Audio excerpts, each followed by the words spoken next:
छड़िया बोली चो चो चो, आसमान में उड़ती जो जो जो,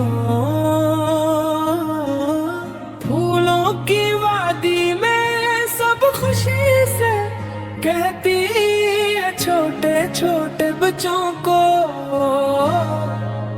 चू चू चू।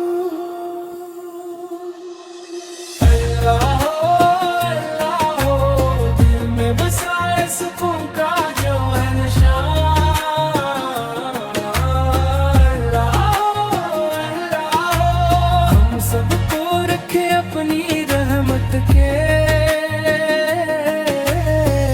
दामन, चिड़िया बोली दरख्तों में मीठा गाना गाई,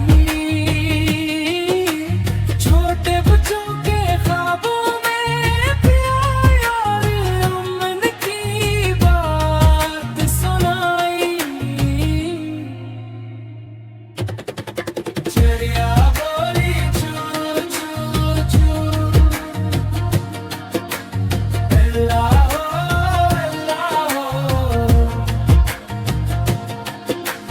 सब बच्चों के दिलों में खुशी भरी